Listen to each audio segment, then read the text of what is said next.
Chemical business में उतरने का सपना कई लोग देखते हैं, पर सवाल ये है कि इसका सही रास्ता क्या है। क्या कॉलेज की डिग्री लेकर सीधे फैक्ट्री लगा लेना ही कामयाबी की गारंटी है, या फिर कोई और ज्यादा सोचा समझा तरीका भी है? चलिए आज इसी पर बात करते हैं और एक ऐसे रोड मैप को समझते हैं जो असल में काम करता है।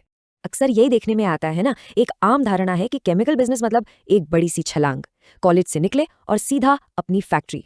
लेकिन सच कहूं तो ये सोचना सिर्फ आम नहीं है, बल्कि बहुत बहुत महंगी गलती साबित हो सकती है। असल में सफलता कोई एक लंबी छलांग नहीं है, ये तो एक सफर है जिसे कदम दर कदम पूरा करना होता है। तो फिर वो सही रास्ता है क्या? देखिए, ये एक 4 फेज वाला रोड मैप है, एक ऐसा प्लान जो आपको नींव से लेकर चोटी तक ले जाता है। इसमें 4 पड़ाव हैं। पहला है लर्निंग यानी सीखना, दूसरा जॉब यानी नौकरी करना, तीसरा ट्रेडिंग, और फिर आखिर में आता है मैन्युफैक्चरिंग। तो चलिए शुरू करते हैं फेज 1 से। पहला और सबसे सबसे जरूरी कदम, लर्निंग फाउंडेशन यानी सीखने की नींव। यकीन मानिए, ज्यादातर लोगों की कामयाबी या नाकामी का फैसला यहीं इसी स्टेज पर चुपचाप हो जाता है। और हाँ, जब हम सीखने की बात कर रहे हैं तो इसका मतलब सिर्फ कॉलेज की किताबों वाला ज्ञान नहीं है, बिल्कुल नहीं। इसका मतलब है केमिस्ट्री को एक बिजनेस के नजरिए से समझना, जैसे कि केमिकल्स को कैसे क्लासिफाई किया जाता है, इंडस्ट्री के स्पेसिफिकेशंस क्या होते हैं, एमएसडीएस जैसे सेफ्टी प्रोटोकॉल्स को कैसे पढ़ा और समझा जाता है, किसी केमिकल में छोटी सी इम्प्यूरिटी का क्या असर हो सकता है, और हाँ, सरकारी नियम कानून क्या कहते हैं। ये सारी चीजें मिलकर वो नींव बनाती हैं जिस पर पूरा बिजनेस खड़ा होगा। और जब ये ज्ञान आपके पास होता है ना, तो आपको एक मजबूत टेक्निकल कॉन्फिडेंस मिलता है। फिर आप किसी कंसल्टेंट या किसी और की सलाह पर पूरी तरह से निर्भर नहीं रहते। आप खुद फैसले ले सकते हैं, आप आत्मनिर्भर बन जाते हैं। ठीक है, तो नींव मजबूत हो गई। अब आते हैं फेज 2 पर, और इसको हम पेड एमबीए भी कह सकते हैं। मतलब एक ऐसी एमबीए की डिग्री जिसके लिए आपको फीस नहीं देनी पड़ती, बल्कि आपको पैसे मिलते हैं। ये स्टेज है असल दुनिया का तजुर्बा हासिल करने का। और ये असली दुनिया का अनुभव आपको किसी क्लासरूम में नहीं मिलने वाला। ये तो तब मिलता है जब आप रोज मार्केट में प्राइसिंग के प्रेशर से जूझते हैं, कस्टमर्स की शिकायतें सुनते हैं, कभी कभी पूरा बैच फेल हो जाता है, पेमेंट साइकिल को समझते हैं और सरकारी कंप्लायंस के उलझनों को सुलझाते हैं। ये है असली सीख।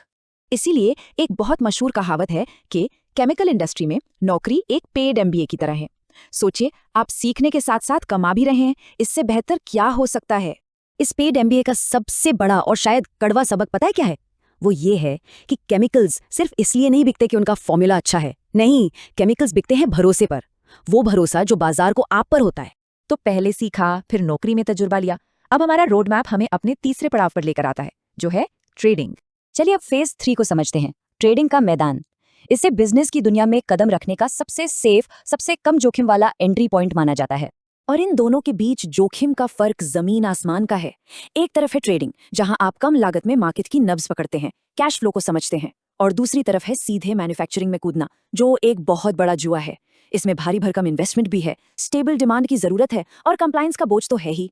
ट्रेडिंग के दौरान ही आपके अंदर वो मार्केट वाली समझ, वो इंस्टिंक्ट पैदा होती है। आपको पता चलने लगता है कि कौन सा केमिकल तेजी से बिकता है, किस मौसम में किसकी डिमांड बढ़ जाती है, मार्केट प्राइस को लेकर कितना सेंसिटिव है, और सबसे जरूरी, कौन सा बायर सीरियस है और कौन सिर्फ टाइम पास कर रहा है। ये है मार्केट की असली समझ। तो अब तक हमने 3 पड़ाव पार कर लिए हैं, और अब हम पहुंचते हैं अपने रोड मैप की मंजिल पर, इसके शिखर पर। Phase 4, manufacturing.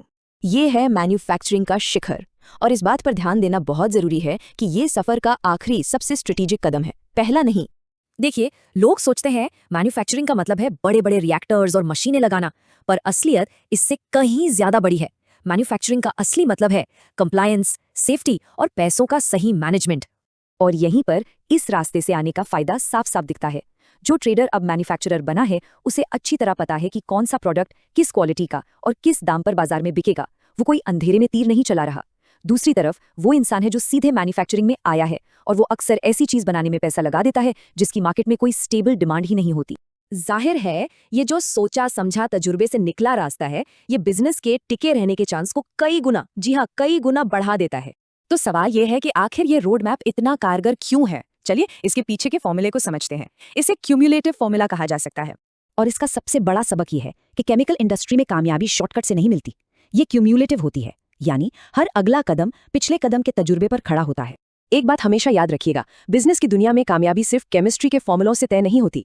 असली कामयाबी इस बात से मिलती है कि आप उन फॉर्मूलों को हकीकत में जमीन पर कितना अच्छा एग्जीक्यूट करते हैं। एग्जीक्यूशन ही सब कुछ है। और जाते जाते बस एक आखिरी बात जो सोचने पर मजबूर करती है, केमिकल बिजनेस में आपकी नींव, आपकी फाउंडेशन ही ये तय करती है कि आपका बिजनेस 20 साल तक चलेगा या 2 साल में ही बंद हो जाएगा।